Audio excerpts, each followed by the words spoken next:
नमस्कार, मी अर्चना जोशी. आज आपला फोटो गप्पाचा 6वा भाग आहे. या भागात तुमचं खूप स्वागत आहे. आपली 6वी गोष्ट आहे साधना. सुरू करू. फोटोग्राफी ही एक अशी कला आहे जी आपल्याला जगावे कसे हे शिकवते.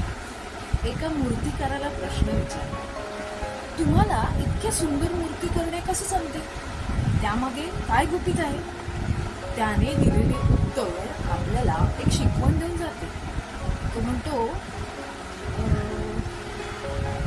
मी काहीच करत नाही. मूर्ती तर त्या दगडातच असते. मी फक्त नको असलेला भाग काढून टाकतो. या महान कलाकारांचे नाव माहिती आहे? Michael Angelo. खरे तर आपण सगळेच जगताना असेच करत असतो. जेवताना जे हवे तेच ताटातून उचलतो. नात्यामध्ये पण मग ते मित्रमैत्रिणी असो किंवा काका मामा, आपल्याला ज्यांच्याकडून काही ज्ञान मिळत असते त्यांना आपण आपल्या चित्रात ठेवतो. बाकी सगळे मजा करतो. आपल्याला काय हवे आणि काय नको हे प्रत्येक प्राणीमात्राला चांगलं समजतं. वेळेचा अपव्यय केल्याने न भरून येणारे नुकसान होत असते. फोटो काढताना मात्र आपण असा विचार करतो, मला वाघाचे चित्र काढायचे आहे, मग मी काय करतो?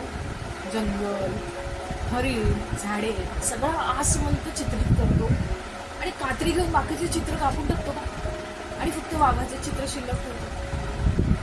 मग तुम्ही काय म्हणाल? लेन्स कोणती वापरली? कॅमेरा कोणता होता? हे प्रश्न महत्वाचे नसतात. महत्वाचे असते तो तुमच्या चित्रातला विषय. लग्नाचे फोटो काढताना प्रत्येक अनावश्यक गोष्टी फोटोमध्ये येत असतात. खूप अनावश्यक गोष्टी आजूबाजूला दिसत पण असतात. काही गोष्टींचे आपण पूर्वनियोजन केलेले नसते म्हणून येतात, तर काही अनावधानाने येतात. नंतर फोटो क्रॉप करून हवे तेवढेच ठेवणे म्हणजे ते वाघाचे चित्र कापून ठेवल्यासारखे आहे. फोटोग्राफीत एक अलिखित नियम म्हणजे प्रसंगाचे पूर्ण भान असणे. ही एक साधना आहे.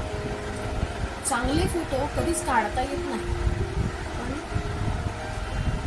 कारण ते तिथेच असतात. आपल्याला ते दिसण्यासाठी मात्र दृष्टी असावी. अप्रतिम आणि दुर्मिळ गोष्टी सापडेपर्यंत त्या दिसत नाही, पण सापडल्यानंतर समजते की त्या अप्रतिम आहेत. निसर्ग चित्रण असो की विवाह समारंभ, व्यक्ती असो की लहान मुलं, फूड असो की वस्तू, प्रत्येक गोष्टी तिचा एक म्हणून एक आत्मा असतो. या आत्म्याचा शोध घेण्यासाठी अविश्रांत परिश्रम आणि आपण करत असलेल्या कामावरती असलेली नितांत श्रद्धा असते. जगातील कोणतीही उत्तम गोष्ट म्हणजे अपघात नसून त्यामागे असलेले सातत्य आणि उत्तमतेच करण्याची कास असते. फोटो चांगले येतात म्हणजे नेमके काय होते? फोटो तर सगळेच काढतात. आता त्यात काही विशेष आणि वेगळे असे काहीच नाही. मग एखाद्या फोटोला बक्षीस मिळते आणि तो प्रदर्शनात मांडला जातो. तो फोटो बघायला जे खरी दर्दी असतात ते आपला वेळ आणि पैसा खर्च करून तिथे येतात. काही जण त्यामागची कारणे शोधतात, तर काही जण फ्लूक आहे म्हणून दुर्लक्ष करतात. जातीवंत कलाकाराला याची फिकर नसते, कारण वेळ कोणाला आवडावे म्हणून त्यांनी तो फोटो काढलेलाच नसतो. तर तो आपल्याला आवडलेला असतो. आपण कोणाबरोबर राहावे हे ठरवण्यापेक्षा आपल्याबरोबर कोण राहावे हे नक्की करता आले तर कलाकाराची वाटचाल नक्कीच कलाविष्काराने समृद्ध होते.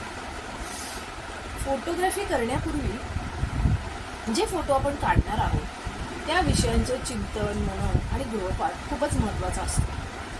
विषयांची समज, कलेची जाण आणि आपल्याला नेमके काय हवे आहे याची निवड करता आली तर नेमके आणि अचूक फोटो काढता येतात. ताकामध्ये जसे नववीत दडलेले असते तसे या निसर्गात आणि माणसात नव्हे तर चराचरात हा परमेश्वर दडलेला असतो. त्याचे दर्शन होण्यासाठी तुम्ही किती तपश्चर्या करता यावर तुमचे यश अवलंबून असते. काही गोष्टी आपल्याला चमत्कार वाटतात कारण तसे करणे आपल्याला जमत नसते किंवा आपण त्यासाठी प्रयत्नच केलेला नसतो. काही जण सुरुवात करतात आणि मग ते काम आपले नाही म्हणून सोडून देतात. जादूगर जेव्हा आपल्याला जादूचे प्रयोग करून दाखवतो तेव्हा आपण केवळ अशक्य या नजरेतूनच त्याकडे बघत असतो. गायक आलापावर आलाप घेतो तेव्हा आपण पण बाथरूममध्ये थोडासा प्रयत्न करतो आणि मग ते काम आपले नाही म्हणून गप्प बसतो. क्रिकेटच्या मॅचमधला थरार बघितला की आपण बॅट विकत आणतो आणि गल्लीतल्या काचा फोडतो. इतकेच काय, एखादा चित्रपट बघून आलो की हे मी पण करू शकतो म्हणून फक्त त्या नट आणि नटीसारखे कपडे घालतो आणि रोमिओ बनून मिळतो. काही जण मात्र असे असतात ते या गोष्टी शिकण्यासाठी परिश्रम घेतात. मग त्यांना ते सारे चमत्कार वाटत नाही कारण त्यांना त्याचे मर्म समजलेले असते आणि मग तेच एक लेजंड बनतात. फोटोग्राफी ही करून येत नसते, ती आतून असावी लागते. गुरुशिवाय विद्या नाही आणि शिकल्याशिवाय पर्याय नाही. एकलव्यासारखे उदाहरण नियमाला अपवाद असते. आपण जोपर्यंत दुसऱ्यांनी केलेल्या गोष्टी का आणि कशा केल्या असतील याचा अभ्यास करण्यासाठी आपला वेळ देऊ शकत नाही तोपर्यंत आपण केवळ आपल्यालाच काय करायचे आहे हे फक्त ठरवत असतो. नवीन वर्ष सुरू झाले की आता मी रोजनिशी लिहिण्याची सुरुवात करणार आहे असे ठरवण्यासारखेच ते असते. कोणी 2 दिवस टिकतं, कोणी 2 महिने लिहितो. मग जेव्हा सगळे सत्य तेच लिहिणे किती कठीण आहे हे समजते, फारच कमी जण असा संकल्प पूर्ण करू शकतो. आपण बरोबर काय करतो आहे यापेक्षा चुकीचे काय करतो आहे हे जाणून घेण्याची इच्छा असणाऱ्यांचे शिक्षण कधीच पूर्ण होत नाही. फुले ही केसात माळण्यासाठी असतात. कोणी देवपूजेसाठी वापरतो, कोणाला त्यांचा सुगंध आवडतो, तर एखादाच कोणीतरी त्याचं अत्तर बनवतो. Camera, lens, light, software, drone, flash, bouncer, reflector ही एक फक्त निर्जीव साधने आहेत. त्यांचा वापर कसा करायचा हे समजले की जिवंत फोटो जन्म देतो. आपण कशासाठी जगत आहोत हे ज्यांना समजले त्यांचाच इतिहास होता. भेटूया पुढल्या भागात. नमस्कार.